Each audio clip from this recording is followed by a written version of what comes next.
Welcome back to a new video. Today, this will be a start of a new series called Rants of the Week. Well, I'll rant about stuff and talk about stuff that happened in my week that were interesting. If you end up in basically going over the stuff that happened, stuff I did, and talk about my sports teams, rant about them. I got this idea because I was playing with the Texans I was watching the Texans this week and I got very pissed and I was like, you know what? When's have I started a rant of the week, just ranting about my sports teams, what's going on, stuff I did, if you're interested. But if you like this video, please click like and subscribe, and let's get into it. So obviously, I'll be having video games in the background. This is my player career mode, so don't mind that. That would just be there just to make it a little more interesting, keep you focused on the topics. But the first topic I want to talk about is the Texans, man. The goddamn Texans. They pissed me off so much, man.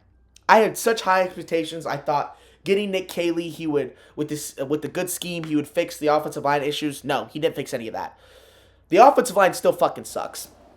And it's very pitiful how bad this team is. I don't know how we fix it. We could fire the offensive coordinator, Nick Caley, which I think he needs to be fired. 0-3, man. And I know we've been close with good teams. I get that. But the offense is so bad, and we're wasting such a good defense. And the people I truly feel bad for are the defenders. I feel so bad for this defense. They have played their asses off. They've stopped the first opponent to 14, which was the Rams. Then they went to 17 points, I think, was the next 19 points. But previously it had been 13 before the Buccaneers drive down and won that game. And then now this week it was 17 points.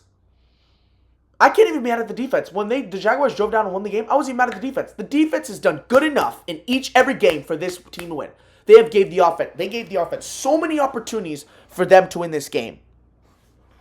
And overall, it's just been frustrating. It's been bad for them. It hasn't gone well. And I truly feel so bad for the defense. Will Anderson, that is playing a defensive player at the level, but won't get any of the notice because the offense stinks and fucking sucks. So, yeah, it's very unfortunate what has happened this year. And for CJ Stroud, we fucked up his development.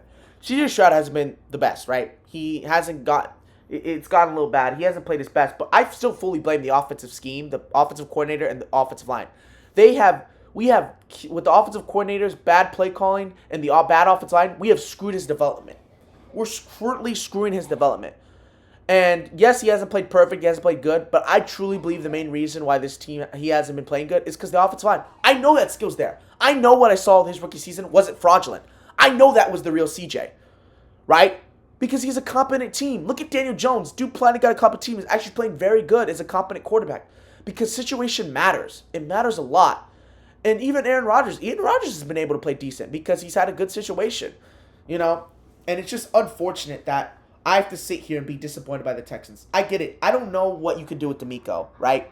If it's between D'Amico, I've heard rumors that CJ Stroud and D'Amico are bumping heads, which is unfortunate, right? Okay, that is someone calling me. I'll get back to it.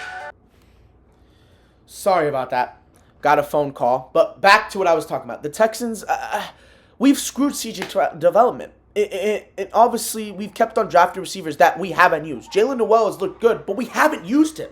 We don't use him. And it's so frustrating and so annoying, the fact that we don't use him when he is a very, very good player. And it shows. We drafted him. We're not even using him. We could have had Josh Simmons. We could have had Josh O'Connelly. We could have had a good offensive line and kept Larry Tunsil. Which Larry Tunsil, I don't know. I'm 50-50 about. But he was a good offensive lineman, and we didn't fix that issue. That's my worry about Nick Caserio, too. He's a good GM everywhere but offensive line. And I've always said that offensive line is the most important part of a position. It is the most important part of a position. If you want to succeed and win Super Bowls and be competitive, you have to have a good offensive line. Because at some point, it's going to strike. Look at the Bengals. They got far enough, but the offensive line came to strike them. The Chiefs, offensive line came to get them at some point. You need a good offensive line in order to be good in this league, in order to compete. And that's the most important position. I believe offensive line and quarterback are the two most important positions you want to be good at. Because without a good offensive line, you aren't doing much, man.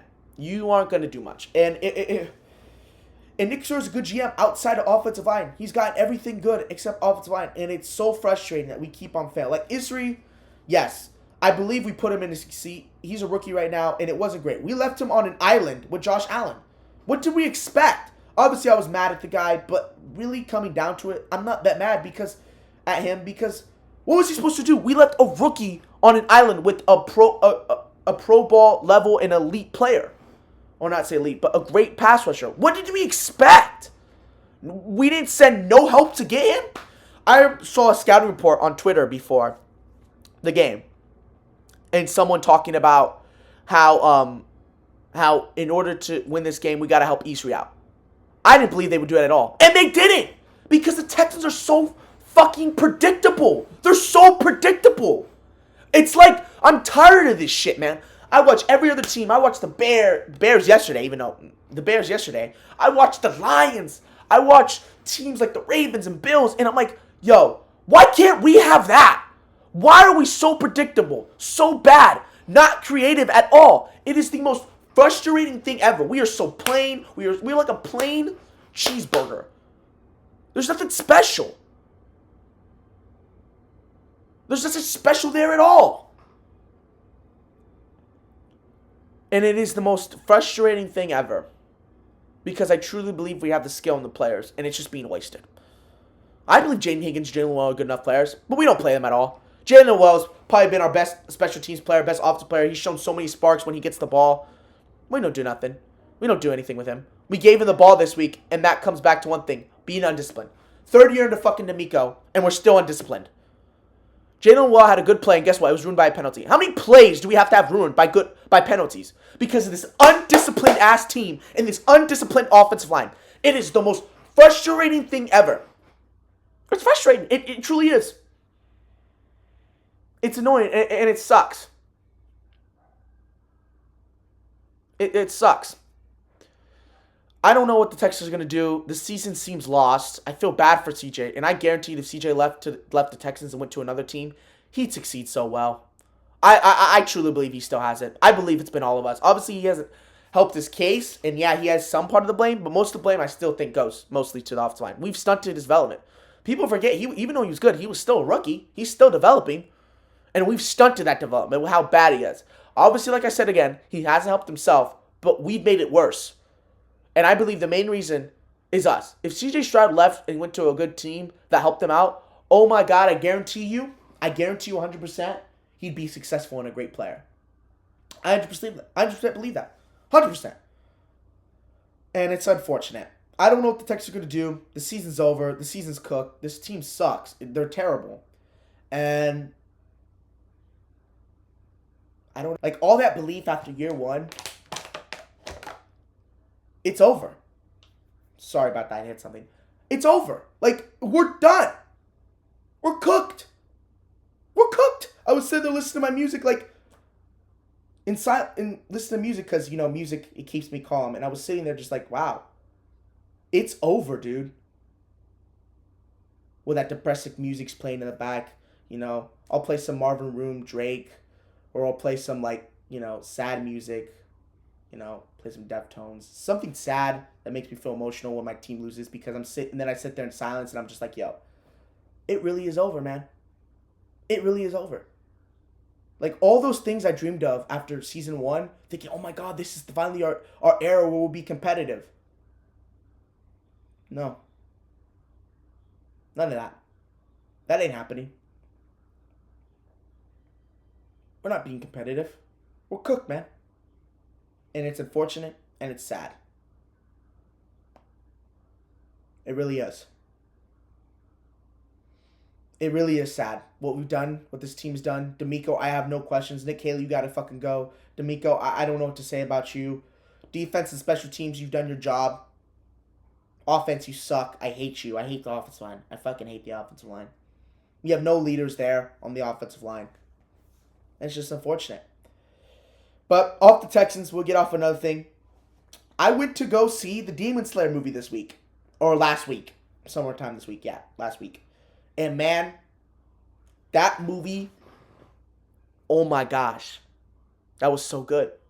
And it fucking sucks that I have to wait 2 years to wait for the other one. And then we have to wait another 2 years for the next one. That's the only negative thing about watching anime is that I've learned. since I watch anime is like you have to wait so long. Like I love ReZero, but I have to wait so long so I can watch the next season because it's not like shows, except like fucking Stranger Things that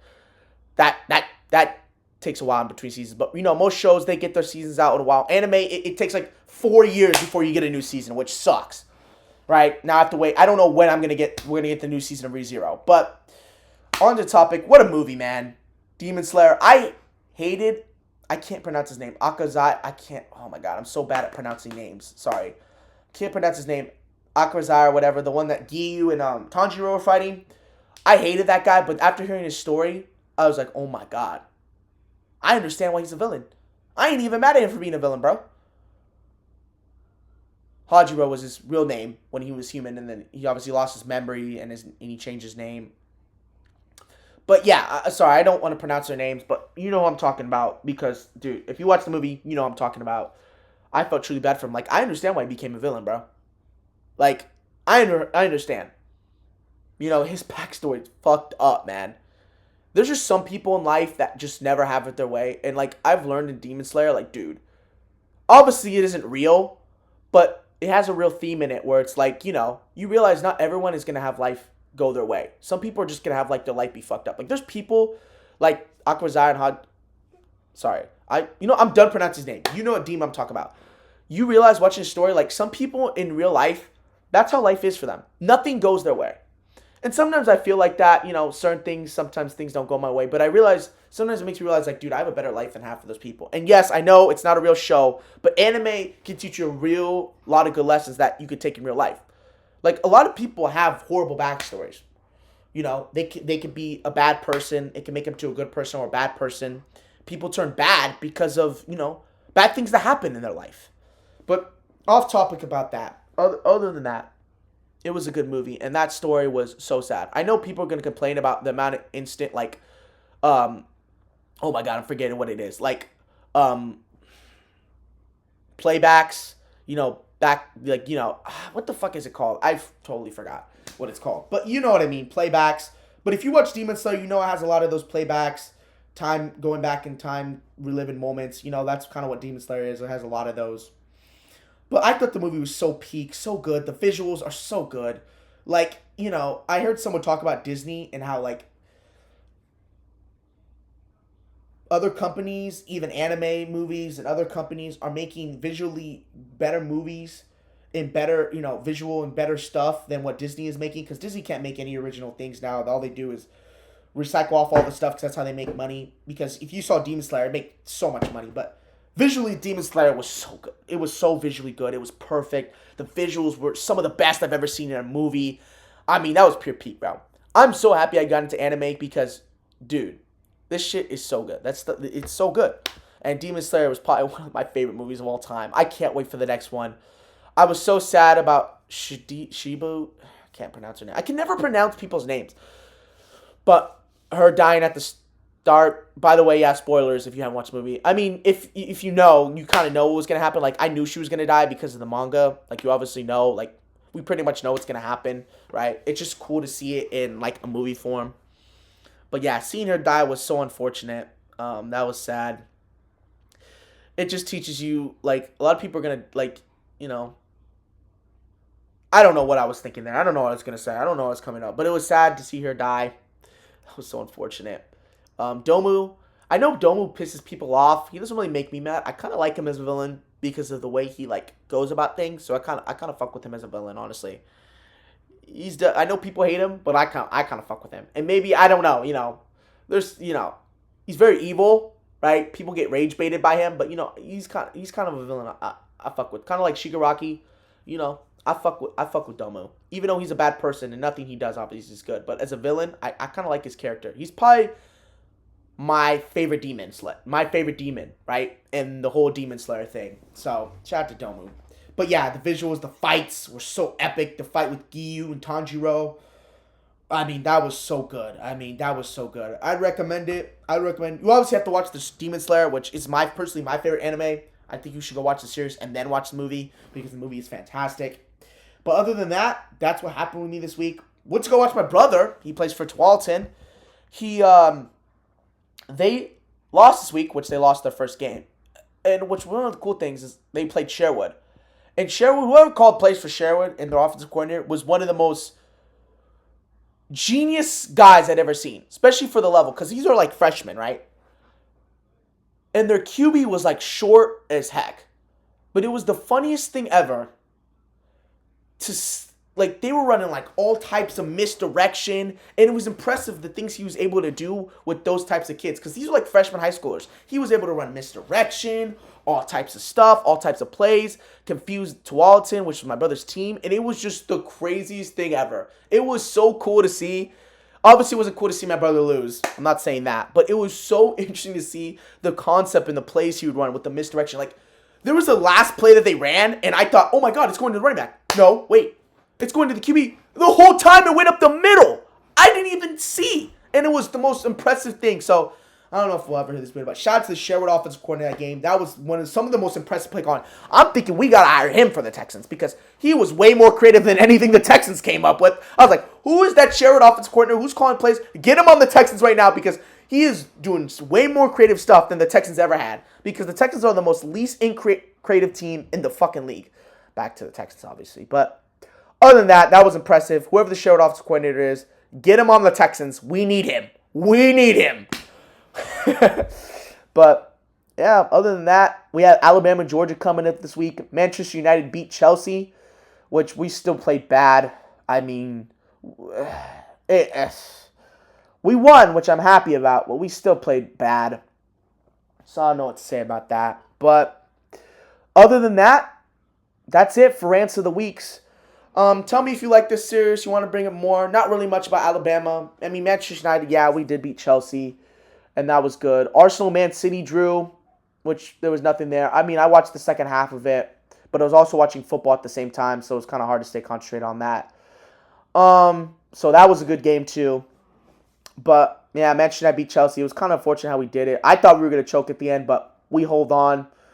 It was so funny to see goalkeeper Sanchez sell Chelsea. Like, he should have just let that. I don't even know if Buemo would have scored that because we have so much bad luck with scoring goals. That was just the stupidest red card. And then their manager, Enzo, started bringing everyone off. He brought Cole Palmer, all his attackers off. I was like, brother in Christ, what is this guy doing? He brought Gustavo off. I feel bad for Gustavo and Neto. Imagine playing, think you're going to play just for all that to be nothing just because your stupid goalkeeper makes a bonehead decision. But yeah, other than that, this has been Rants of the Week by Evie. I can't wait to do this. If you like this series, let me know in the comments. If you did like this video, like and subscribe. There will definitely be coming. More Rants of the Week will be coming. And I hope you enjoyed this video. But yeah, that was for the third channel. That was Rants of the Week. And we'll be back for next week. And I'll see you until next time. Also have another video, my West Ham rebuild. If you can go check that out. I'd love for you to check that out. But if you did like the video and you were here to watch, I very much appreciate it. Love y'all. And Evil Evie, out.